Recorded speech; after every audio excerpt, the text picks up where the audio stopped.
Welcome to this Gallery Teachers Masterclass on visual literacy. My name is Cristina, and I work as a freelance teacher trainer and CELTA trainer in Europe, Asia, and the Lebanon.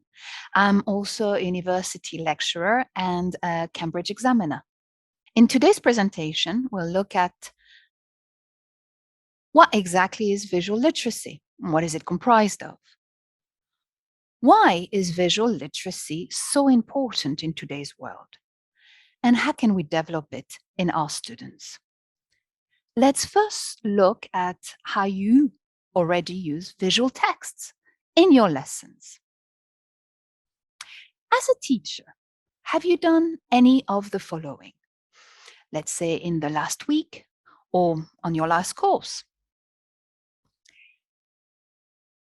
Have you had the students look at a picture to activate schemata about the subject of the unit? So using images as an attentive tool. Have you had them look at pictures to predict content about the text that they'll read? Have you had the students match words to pictures, so using images as an illustrative tool? Have you asked students to watch the video and tick the objects they see? So images would be used as a way to retain information.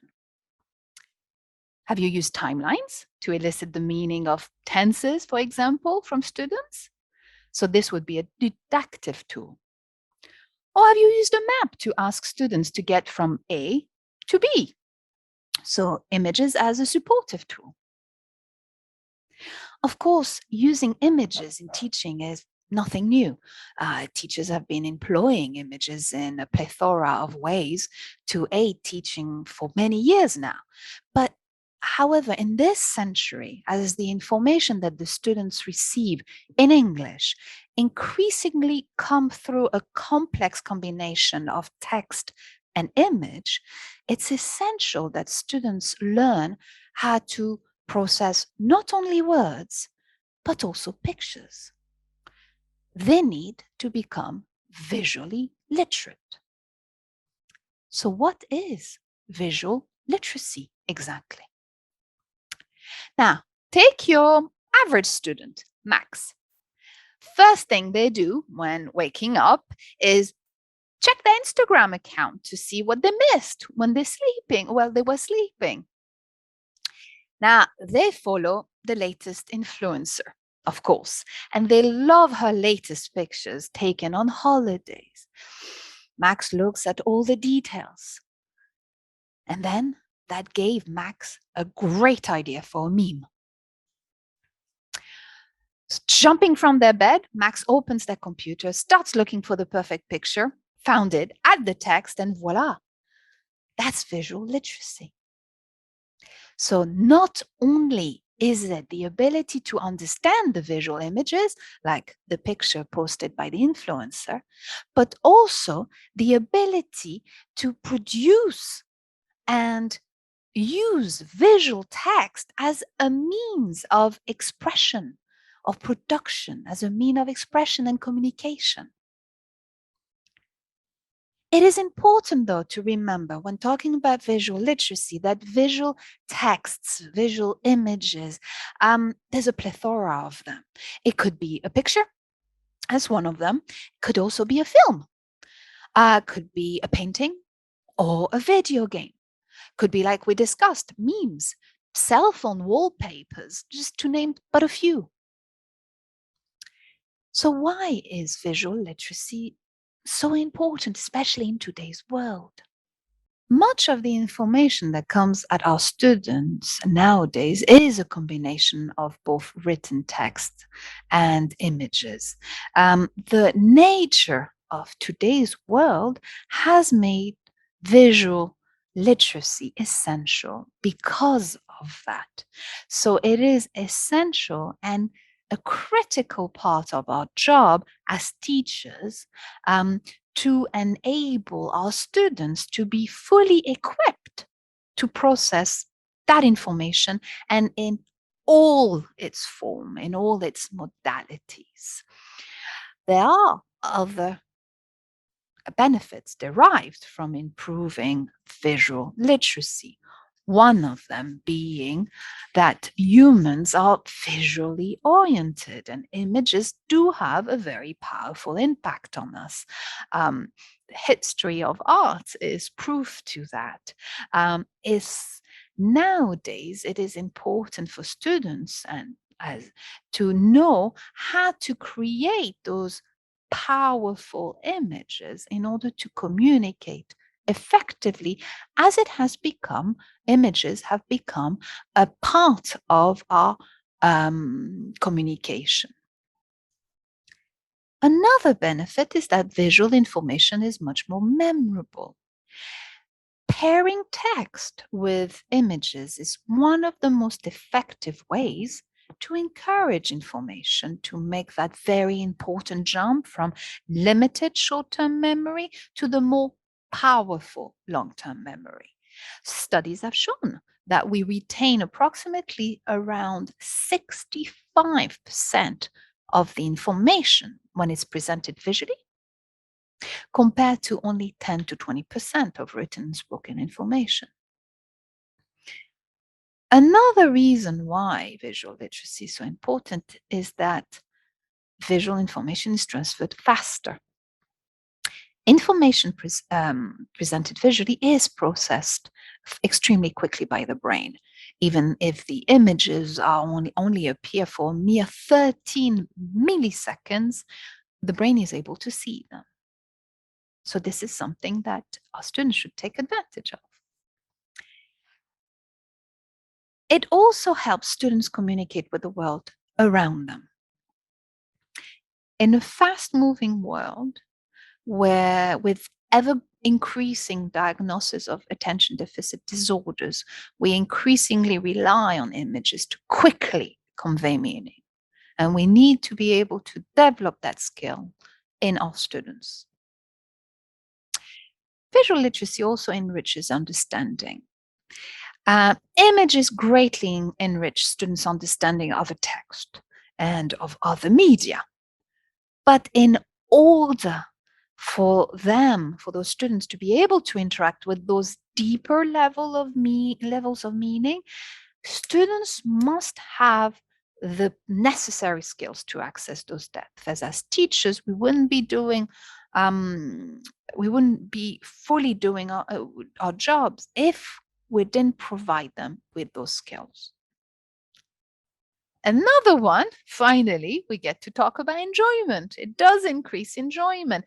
Now, if you've ever taken some students to an art gallery or museum, I'm sure you must have heard the screams coming from them going, oh, this is so boring. Why are we doing this? Well, understandable if you throw them in front of a picture without giving them any tools or any knowledge of what that image or that painting or that sculpture represents. So if they have a deeper understanding of the meaning behind the art pieces, students would often derive pleasure from their visit, especially if they have also an end goal, a reason for watching, kind of a communicative purpose, really, a reason for watching and a reason to interact with this art piece. Well, the same is true of their engagement in terms of visual literacy.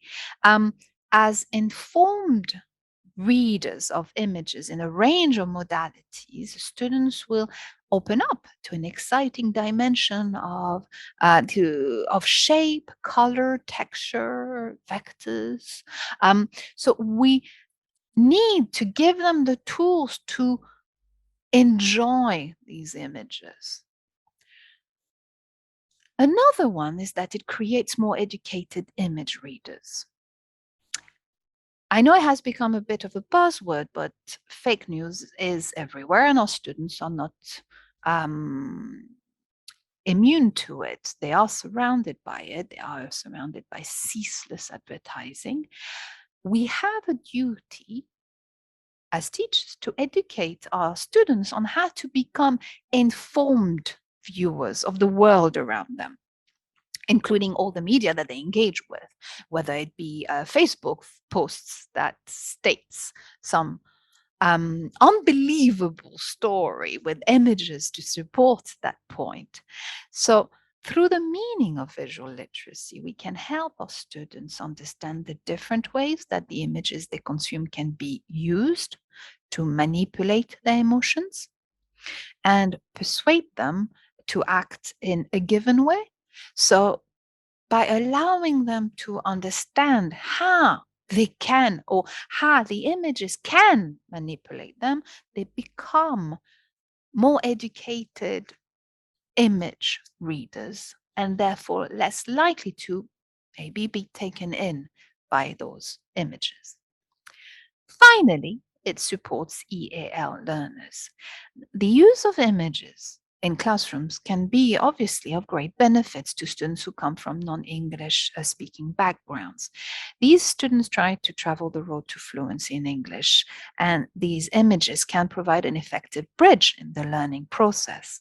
So we're talking, obviously up to now, we've always been using, associate an image with a noun with a word, maybe make it more memorable.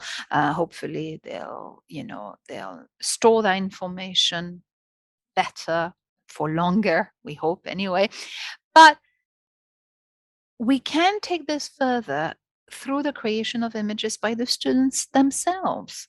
This can be a great way for them to access their understanding of more abstract concepts and vocab that maybe they would not be able to express in words, but they might be able to express in images that they would themselves create.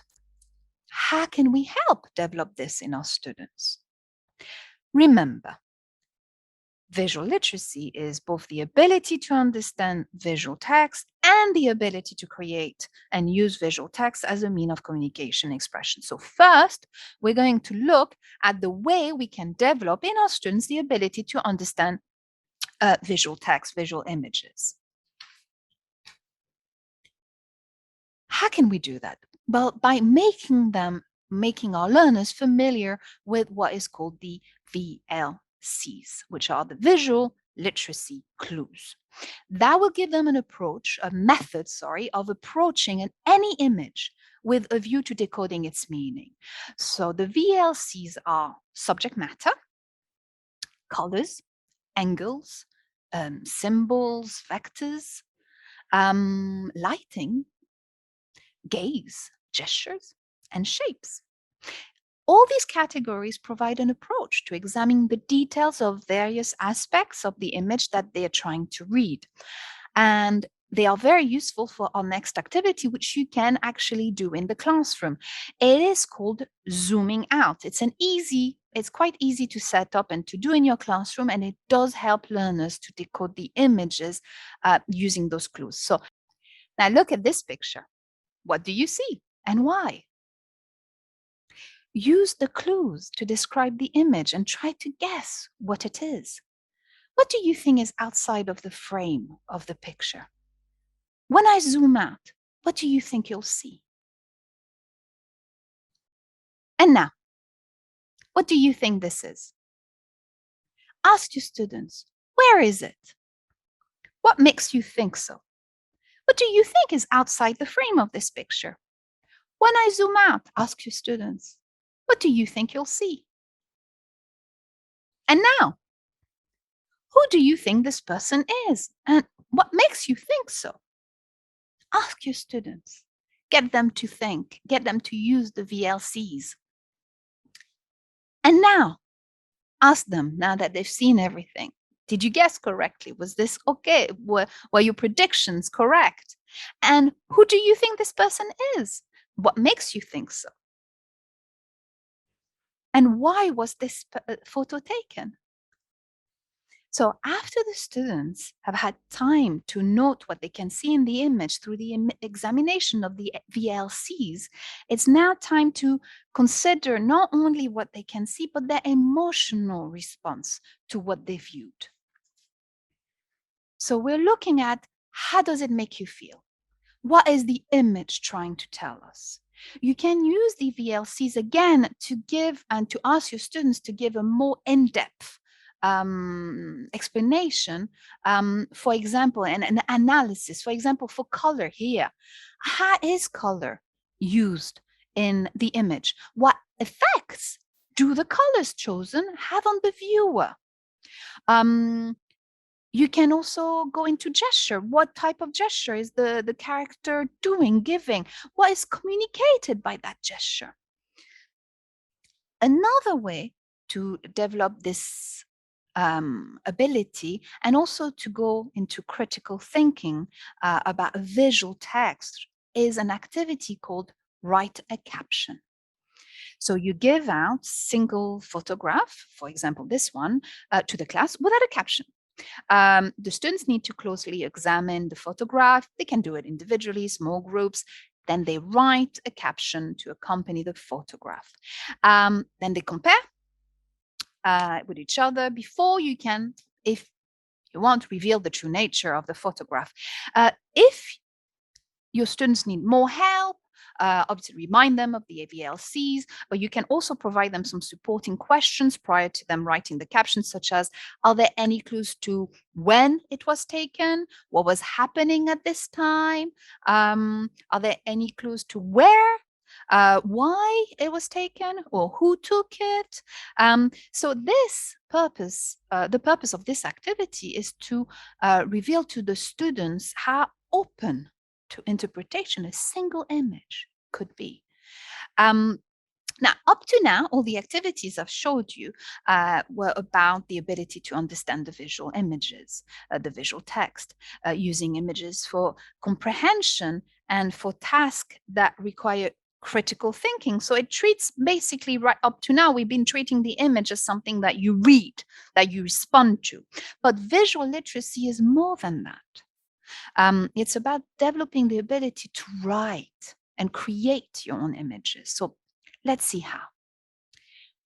Let's see, to develop this activity and to develop this time also creative thinking, you can use the before and after activity in which you show a still from a video, such as this one, and you ask the students to think on their own or in pairs about who the people are, what the relationship between them is, and then ask them to think about what happened, what they think happened before the still photo was taken and what happened afterwards. Ask them to sketch this. This reinforces their ability to create visual text as a mean of communication. A similar activity would be the in-between, where you show two pictures and asks learners to sketch what happened in between. Ask them to discuss again the relationship between the people. They do need to justify the answers using the VLCs. So this is something that is needed.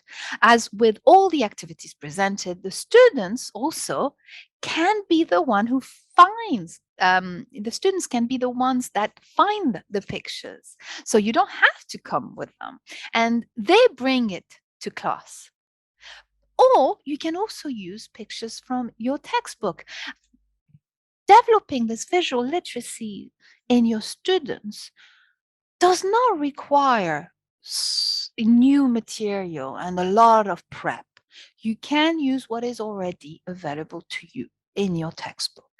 Another activity is called You're the Photographer. Ask them to bring a picture or to even draw a picture that shows what really makes us happy in our jobs. So it is a way for them to express themselves through the pictures. You can ask them to think about these questions. What impact do you want the photo to have on the viewer? What do you want them to what do you want to make them feel? And what will be the content of the picture? There, they have the choice. They can take the picture themselves, might be a little bit time consuming. They can bring a picture from wherever, or they can sketch the picture, which is quite good. Another question would be, how will you frame your picture also? And all this is about what really makes us happy in our jobs, which could be, for example, a nice way to start your lesson if your lesson is about, let's say, jobs and occupation. So this is a nice way to introduce visual literacy within your existing lesson plan. Now, another activity could be to ask students to select scenes from an original book and to make a comparison with how the scene is handled either in the movie, or more likely nowadays would be, how is it handled in the video game? Think about Harry Potter. You've got the books, you've got the movies, and you've got also the video games. So don't forget to actively encourage students to discuss how the film or the video game translates non-visual elements from the text version into visual elements. They will obviously need to refer to the VLCs to complete the tasks, which is a nice way also to use them. Obviously, they don't only need to sketch and bring pictures from abroad, from another place, from internet, or their own personal albums. They can also use available technology to take an image, to upload it to a website, like Photobabble, and record their own narration. They can also write a mini script and make their own animated movies using those kind of tools, which is a simple and a powerful combination of imagery and text. Visual literacy allows us to move away from lower order thinking. So when you used to just show a picture with a word on a flashcard, hoping it would help, it would help the students retain the information a bit better, and move away from that to more higher order thinking, and moving away from critical thinking towards more creative thinking. So we are asking them to use their analytical and creative skills. How are we asking them to do that? By asking them to create, share, combine their own images as part of their language learning. Now we've seen what visual literacy is and the different tools and the different activities you can use within your classroom in order to allow the learners to become visually literate. So it is up to you now to look at your lesson plans and decide how best to integrate and foster those tools and the students need to develop in order to become visually fluent. Don't forget to go back to the Gallery Teachers websites in order to get more ELT resources and for more CPD workshops and material. The website address is on the screen now. Visual literacy is so important nowadays because of the nature of the information that students need to process today. The nature of the info has changed from a purely text-based medium to a combination of both written text and images. So as teachers, it is our role to give students the tools to effectively communicate in this brand new world, and therefore to allow them and to enable them to be able to decode and use both media of expression, so language and image. It is easy to develop visual literacy in our students. How can we do that? Well, we can introduce simple activities in your classroom. There's no real need of new materials. You can easily use the textbook that you have, and you can use simple activities in order to introduce, let's say, VLCs into, into their vocab, which are visual literacy clues. So take a picture, just use a picture from your textbook, and change the way that you analyze that picture. Instead of just analyzing in through language, ask them to analyze what they see, and then from that ask them to create something to express either what they've seen, or how it makes them feel, or how they would have expressed that idea differently. So that's how it is, quite straightforward. It's just a question of changing a little bit the way that you look at images in general.